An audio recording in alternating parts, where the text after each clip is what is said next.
It's Haydock and Rachel Blackmore racing's golden duo. Tiger Roll joins the greats and beats Magic of Light. Best behaviour on the near side with the wettest of saves for Barry Brown and Oliver McKiernan. Local trainer Derek McLaughlin again in the honest now. Lord Lyon wins it from...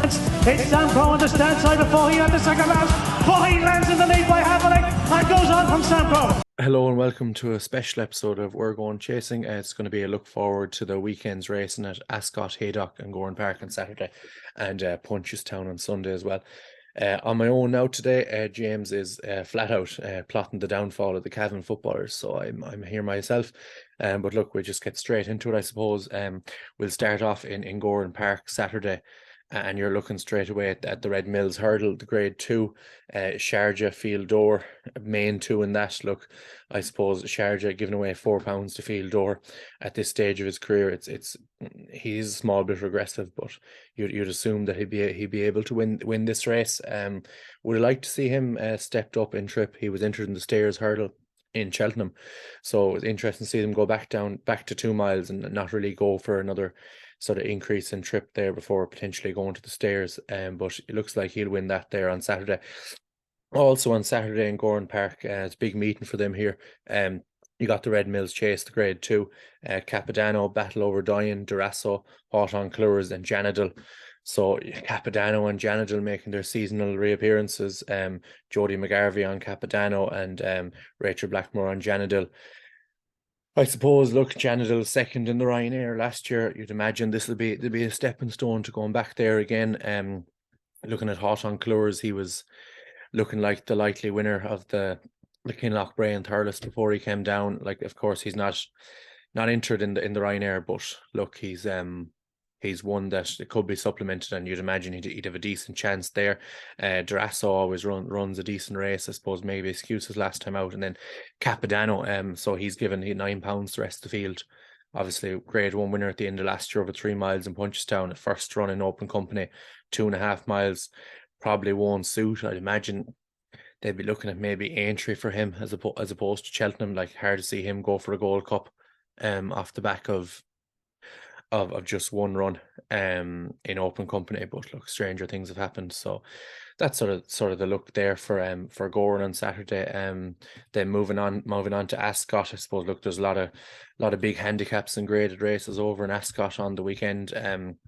Straight away you're looking at the Reynoldstown Novice Chase. Only 4 runners there, pretty weak enough field as well. Bold Endeavour, an improver since he's gone to Nicky. Like, he's a 4 to 6 shot. Like, you'd be disappointed if he's winning a grade 2, but I suppose, look, it's the quality they have over there at the moment. So that's what you got to look at there. So one actually I was looking at over in Ascot on Saturday, called Zoffany Bay, for Peter Fahey. So it's his first run. Now, I won't pretend to be an expert in French form or anything, but his last run in France, he won, and he recorded a racing post rating of 130. He's been given a mark of 117.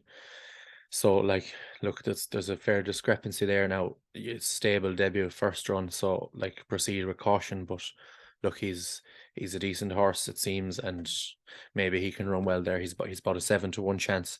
As well on that Ascot card, I suppose their big race the day, the grade 1 Ascot Chase over 2 miles and 5 furlongs. Fakir Dudery, Pick Dory, Shishkin, Miller's Bank, First Flow and I Right. You know, it's a small field. It's a fairly select field as well. Like, Fakir Dudery is obviously the class angle at this trip, in this race. Won it last year and looks to have a really good chance of winning this year. Pick Dory has won a number of graded races this season. Looks to be a steady sort of improver, and he's well worth the go in this. And then Shishkin on the redemption mission. Like, you know, with Shishkin, you're sort of thinking, like, this lad is he finished? Like, it's 2 bad runs. Champion Chase, where there was obviously something wrong with him, and then of course in the Tingle Creek, where I thought he looked to be taken off his feet and he needed to be stepped up and trip. This will tell a lot. Like, if he's competitive here, Fakir Dudery is a fair yardstick at this trip. So I suppose, look, if Shishkin is competitive, I think maybe the the lights might be back on there. Like if it was me and he ran well here, I'd nearly chance him in a Gold Cup and just see what happens. But like you couldn't really see him winning the Ryanair. I see he's favourite in the exchange now. Like that just tells you like he'd want to hose up here before you'd be thinking about him winning the Ryanair. Because like let's face it, like Fakir Dudery had a bad run first time out this season in the John Durkin, and then like improved to win the Kinloch Brave. But look, he was probably going to lose that to Houghton Colours if he stood up. So like you sort of have to look at it that way too. So that's sort of the Ascot card there, and then looking over towards Haydock then. So there's a good card in Haydock there too, starting off with the juvenile hurdle. Punta del Este, Affadil, Bo Zenit all entered in that. I Have a Voice as well, who beat Bo Zenit in his first run. Look, it's a decent race there, and I suppose like Bo Zenit, he was a real talk horse. To be interesting to see could he go well there. And then probably the worst race of the weekend, they're calling it a grade 2. The Rendlesham hurdle, it's absolutely shocking. Earn River, Greenbrook, Ashtown Lad, Itchy Feet, Wakul, Elvis Mail, In a Shore. Some of them horses shouldn't be running in Premier handicaps, you know. Like we're looking at Ashtown Lad, maybe Itchy Feet ran well in his first handicap over hurdles there last time out. So I don't know, like I'd probably side with Ashtown Lad. Like he could go out, he could be a national horse. You don't know how he'll go out there. But it's a shocking race. I think we can all agree that. And like Jesus, to call it a grade 2 is atrocious. Got the Grand National Trial there as well. Premier Handicap. Fontaine Clone, Bristol Demai, Small Present, Quick Wave. Jeez, it's great to see Bristol Demai still going after all these years. He's some horse. He's done a lot for connections, like won number of graded ones as well. Like so, like it's great. It's great to see him there.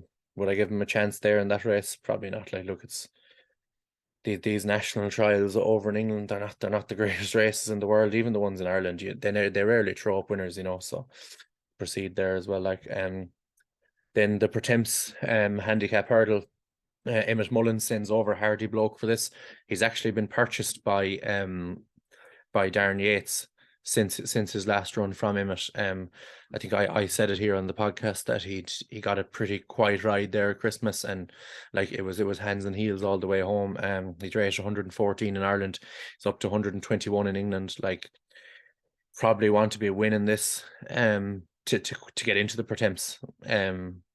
I suppose so. Like that's sort of the way he's looking at it. And like Pertemps winners, they've never won the Pertemps, so or qualifier winners that never won the Pertemps. So like it's hard to know that either. But look, if he's trying to win, he probably will.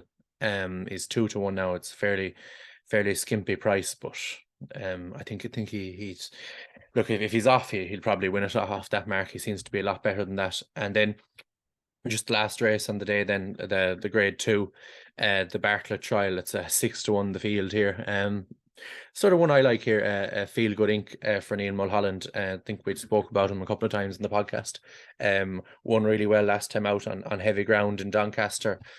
I suppose looking at the ground in Haydock, it's good to soft. Probably judging on that run, he'd probably wanted a bit softer than that, but it's his first step up to 3 miles. That'll suit, and I think he's a good chance in a fairly weak and open race. So he's about a 7-1 shot there. So that's what I'd be looking at there.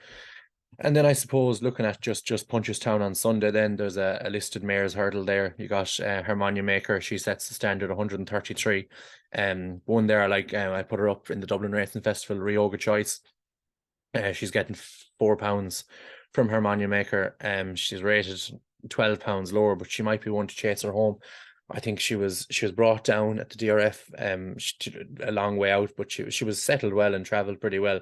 It's actually the one that Mark Walsh got the bad injury in. So look, I suppose that's another one to sort of look out for there. And then as we have the English trial for the national, we have the Irish trial on Sunday. Then a higher class of a race. The All Care heads the weights, 149 with Farcla, Cocoa Beach, Early Doors, Death Duty, Dunboyne. Like it's a fairly strong race. look, I wouldn't have any real opinions on that, but that's sort of what we're looking at there for the weekend. Hollow Games runs in a rated novice chase as well, over 2 miles, so we'll see how that goes as well. But I suppose, look, from us this week, it's a fairly short episode. Well, from me, James couldn't make it, but from me this week, it's a fairly short episode, just looking at Gowran, Punchestown, Ascot and Haydock. We'll be back later on this week with a preview of the novice hurdles at Cheltenham. So the Supreme, the Ballymore, the Bartlett and the Triumph hurdle is caught in with those as well. That's with the Rain It In podcast. They're very good as well. You should give them a listen. They're on SoundCloud. And then we're hoping to get some short videos in on the Champion Hurdle, the Champion Chase, Ryanair, Stayers Hurdle and the Gold Cup up after this weekend then too. So thanks a lot for listening. Best of luck. Bye-bye. Vauban finds more now and kicks away and up the hill. Vauban wins the JCB Triumph Hurdle. Round the home turn, Davy Russell decides to send presenting Percy on now. It's a beautiful straight, 11 victories for Honeysuckle. She is the winner of the Unibet Champion Hurdle. Heaven help us, runs riot to win the Coral Cup. Manella Indo is all out, flat out, but he wins the Gold Cup.